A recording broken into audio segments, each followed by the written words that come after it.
Welcome to EduAdvice Podcast. Today, we are joined by Mr.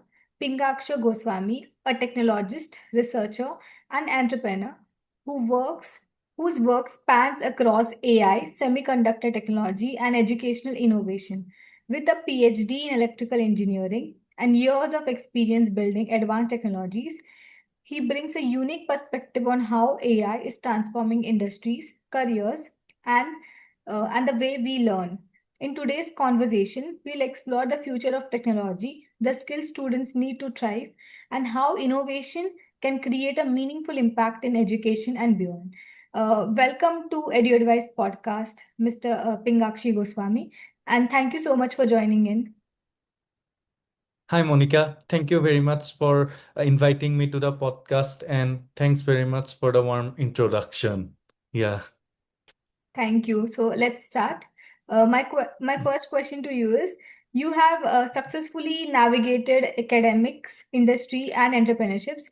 Could you take us through your journey and share what motivated each of these transition? Yeah, so let me start from the beginning. I'm an electrical engineer by training and passion. So I have completed my bachelor's in electronics engineering from Tezpur University, Assam, and thereafter I went for my master's in electrical engineering in University of Texas at Dallas.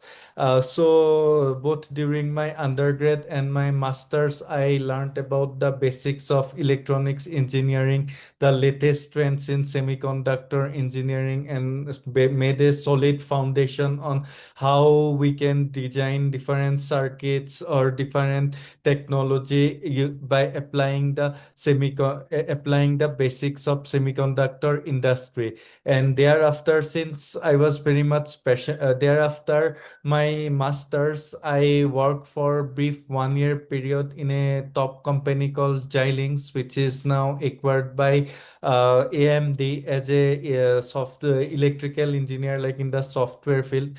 But since I was very much passionate about, research, learning new technology, or, developing new technology and innovation, I started my PhD in electrical engineering from the same university in 2017, and my PhD topic was in application of how we can apply machine learning. So my transition from semiconductor to machine learning started during my PhD. So in PhD, I explored how we can apply machine learning to design chips efficiently. Till before, like, chips were mostly designed manually. People have to write the code manually, test each of the signals and waveforms manually. So during my PhD, me along with my lab mates and with the suggestion and advice of my guide, Dr. Dinesh Bhatia, we created a technology in which, without much involvement of human being, we can, design a chip efficiently we're using machine learning. So yeah, this is my academic background, like how I started. And if you want, I can continue my industry journey also. Yeah. Okay, so you mentioned you used machine learning for chip design. So, for Yes. students hearing these terms like semiconductors, EDA, and chip design every day, could you explain why these fields are becoming increasingly important in today's AI-driven world? And yeah, you can continue your experience of industry as Yeah. Yeah, so I would like to, after PhD, I work, whatever I did during my PhD, almost in similar domain. I worked for 4 years in Synopsys, in which I applied machine learning to design chips in the industry. So it's almost similar, but during PhD, it was in academic level, but in Synopsys, it was in industry level for production, so that people in different industry like Nvidia, Samsung, Intel, they use our models which we developed in Synopsys to design the chips.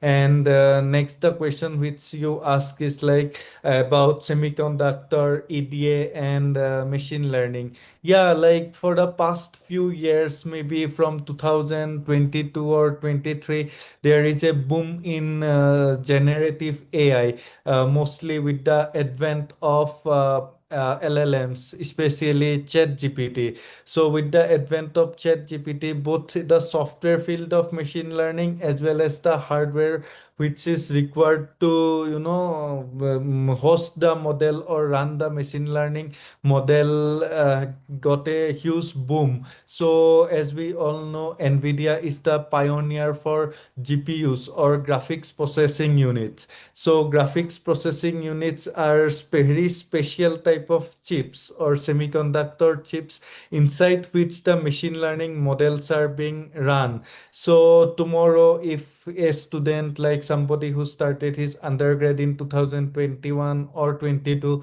if they are graduating in 2025, 26, 27 during this period, so if they want to move into machine learning, both hardware and software, so it's a hot domain. So people who have come from students who have come from electronics background, for them designing the chips means the NVIDIA GPU, or there are different types of other accelerator companies also, like small startups called D Matrix, Cerebrus System, AI. So many different companies are there. So in those companies, they design not only GPUs, like special type of chips in which we can run different models which are very popular in the internet, like you heard the terms like Llama, GPT, Claude, or Claude Sonnet or Mistral, all those different machine learning LLM models. So those models are run on those specialized hardware accelerators. It can be GPU, or it can be chips designed by other startups, as I have mentioned, like D-Matrix or Cerebrus Systems. So yeah, so if students who have studied hardware, especially electronics engineering, for them the path is wide open, so they can move both towards the hardware side to design the chips as well as to the software side to design the model. So the future is very bright for them. Yeah. Yeah, so yeah, like knowing the hardware because of electrical engineering, and thereafter you pursued your master's and PhD in machine learning and software. So it was added advantage for you. And Yeah.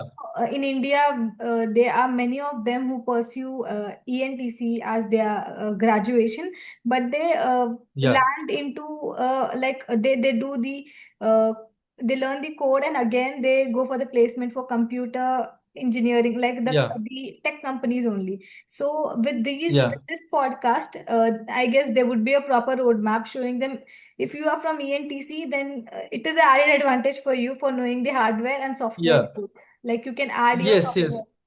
Yeah, your journey absolutely shows that. So as you mentioned, Yeah. Yeah. Hello. yeah, you Yeah. are audible. So yeah, I'd like to continue in that domain. So, like as you have mentioned, and being from a hardware or ENTC, or some college call it as EC, Electronics and Communication, some college call it as Electronics and Telecommunication, some college call it as only Electrical Engineering. Being from that domain, people have huge added advantage, because being an electronics engineer myself, we are being taught both the software side, like the C++ programming, even assembly programming, even, and the hardware side, like Verilog, VHDL, actually how to design the chip. So being from that hardware electronics background, people can move both to software as well as the hardware side. Yes. Yeah, like So most they of should them, yeah. explore both. Yeah. Yeah, most of them feel disadvantages. Like I couldn't get admission into computer science engineering, and they consider it as an disadvantage. But with your journey, No. it would be helpful to them. Like they can explore both in and out in the computer. And you have mentioned like you have worked extensively in both hardware and AI domains. So how do you Yes. see AI transforming the future of semiconductor design and engineering? Yeah, so like since I have worked both in hardware and software, I feel that if you are from hardware background, learning software is very easy. Like you can easily pick up any hardware language, software language, plus, but the other way around is very difficult. Like somebody from software, for him to learning hardware is difficult. And the other thing is that you ask about how future of AI. The future of AI is very bright. Like as we can see right from everywhere, like from writing code to generating images, even for designing chips, which is very latest, right? Like lot of very new startups called chip agents, chip stacks, and so many companies, not semiconductor, like EDA. So I want to explain what is EDA. Like that is my PhD and that is my background. So EDA is the technology called electronic design and automation, where in which the designers, or which the EDA engineers design the softwares which are used to design the chips. So you can assume the chips being the car, and the EDA software being the Autodesk, or the software which is being used to design the car. So previously the EDA software mostly run on some very old primitive algorithms, like not manual, like different type of analytical algorithm, where not much AI is being there. But right now these new companies like chip agent, chip stacks, even old companies like Synopsys and Cadence, they are moving to apply ML and AI inside their tools, so that the chip designing can be much faster, so that the new algorithm which evolved, they learn from the old technology, from the old generation of chips, and then they train the model, so that in the future whenever a new chip is being generated, they can use the previous generation data to efficiently guide the engineers in the correct direction. Yeah, so that's how AI is applied in the chip design domain. Yeah, even government is making lots of innovation in the semiconductor domain, Yes, because semiconductors are very important, because they are very important in each and every device which we are using for our hardwares. And China has created a huge lot of dependence on them. So even India yes, is focusing extensively on this domain. yes. And if Yeah, students, yeah, if the yeah. students, So yeah. yeah, like not only in India, like in India, I am from Assam. Like in Assam also, there is a cheap fab from in Jagirot, which is a place pretty close to my hometown. So we have a fab, means like factory, in which the chip is being packaged. So in US, there is a bill called legislative or parliamentary bill called Chips Act, which is the government has passed, so that the chips are being developed inside the country. In India also, Modi government has taken lot of initiative, and Micron and government of with initiative of government of India has established fabs means the factories where the chips are being built, fabs in Gujarat, and also in Assam. So the region, all the governments are currently building their own chip development factory, chip manufacturing factories, because the world is dependent too much in Taiwan. So Taiwan is part of China. So if some war comes or starts, or the geopolitical condition around the world is not that great, and all the semiconductor companies like Nvidia, not Intel, like Qualcomm or AMD, or all those company, they manufacture their chips in Taiwan, which is part of China. And when a chip is being manufactured in some other country, so the IP, or the intellectual property, is also being shared with their country, with the other country. So there is a chance of data leak, and the other country might get the data to steal the data and develop their own chip. Similarly, India has also taken lot of initiatives, so that their own IP and patents are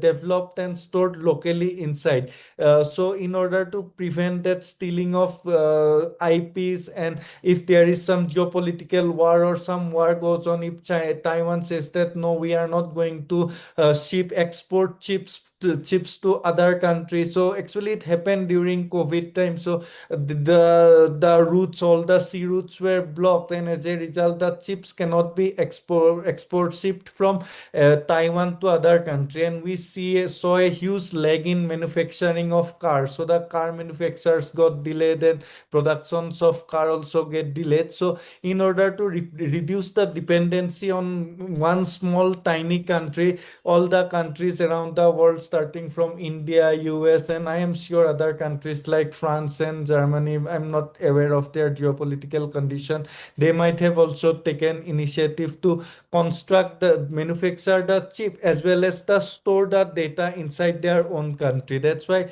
lot of data centers are also being currently built in India, in Vishakhapatnam and other parts. In Siliguri also they will make one data center. Yeah. Yeah, yeah, government is taking extensive steps to ensure they don't depend on some other country. Because when there is a tension between, suppose there was in 2020, 2019 and 2020 with China, like these all things play a vital role between the both the countries, and they're not supplying and denying to the countries. So we have lakhs of engineers that to like specifically ENTC engineers, and even they are getting into computer science, that is the IT field. If they take Yeah. it as an advantage and explore all of these opportunities, it would be very Yeah. helpful, and they will explore and work in that field which they studied for 4 years, Yes. not just coding. No, And no, no.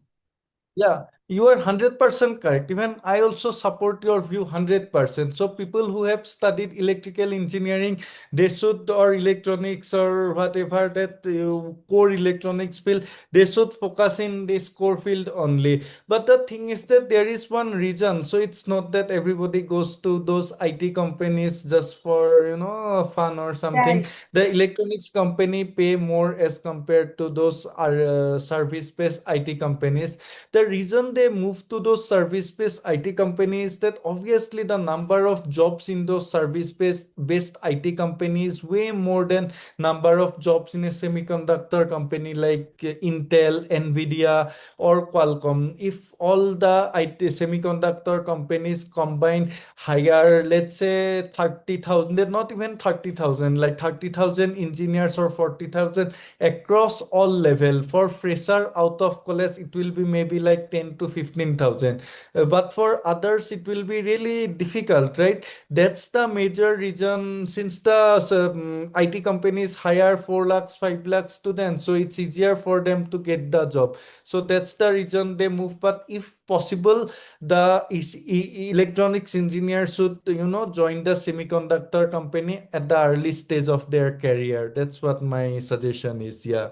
Yeah, I absolutely agree. And we are the, service exporter of, like, we are the maximum service exporter. And I absolutely agree. We have less jobs for ENTC compared to the computer science in or IT sector. Yeah. That's the reason they are going in. I absolutely agree with that. So, my next question to you is, what inspired you to launch Vidya AI? Like, you're from ENTC, as you mentioned, combination of both. And what educational challenges are you aiming to solve through this platform? Yeah, so I did PhD before moving to US. I was a assistant professor in India in one of the local colleges in Guwahati, and then during PhD also I was a teaching assistant and instructor for multiple courses. So during my time as a assistant professor and TA, I felt that suppose I have an exam tomorrow or an exam day after tomorrow. So while learning about a subject, if the teaching assistant or the professor is not available, I have to struggle a lot, like to understand the concept. That's why initially we started with this Vidya AI learning assistant, so that a student, suppose he has an exam tomorrow, and if he has some doubt, he can directly ask the video assistant. So we have two main product. One is AI based video assistant, and the other is AI based grading assistant. So in AI based video assistant, student can upload a video from their professor's lecture or from YouTube, Udemy, Coursera, etc., and start chatting with the video. So they can ask like, hey, what is this concept, and it will explain it. And that's the student. And for the other, since I was in the both side of the table, I faced that checking copies is a really headache. Like we have to check like hundreds of copies if we have a exam. And we also interviewed lot of professors from big colleges like Stanford, MIT, and University of California, Berkeley, and other colleges like San Jose State University. So we asked the professors, like, in your day-to-day teaching, what is the major challenge you face? So most of the professors mentioned that grading assignment, quizzes, and exams is one of their major challenges. So in order to address those issues, we created this app called Vidya AI Grading Assistant, in which professors can both generate question paper and share it with students using AI. And whenever the students submit the answer sheets, AI will automatically check it and give the marks with detailed feedback that, hey, this is the concept you lack, and for this you can study this book or refer to this website and share it with students, which is much more detailed and elaborated as compared to human checked or human graded. So all these things inspired me to, start Vidya AI. Okay. So you automated from both the side, that is the student as well as in the teacher. Yes, that's correct. Yeah. So if you were advising an engineering student graduate in 2026, what skills, mindsets, and habits would you recommend they develop to stay relevant in the next decade? Yeah, so like one skill which will be always be there is like learning to adopt. Because see, the technology I completed my bachelor's in 2012, like 14, 15 years ago. So the technology which was available at that time, those seems like obsolete. So it looks like those things are pretty old. Even if I look into my PhD thesis, which is pretty recent, like 2021, 22 time, I feel that even my PhD thesis concepts are also pretty old. So one thing which students irrespective of their branch, they can be from chemical, civil, electronics, computer, doesn't matter. One thing which always stay relevant is adapting to the new technology. So whenever a new technology comes to the market or a new concept has arrived in the industry, people should adopt it ASAP. Like they should be able to learn it as fast as possible, so that if tomorrow they have to apply it in their job or in their education or somewhere, so that without like much effort they can apply the new technology to their field. So that is something really relevant, because when I started PhD, there is a concept of model of machine learning called CNN, convolution neural network, but that has been in production right now, and then people do not do much work in that domain. Right now the hot topic is LLM.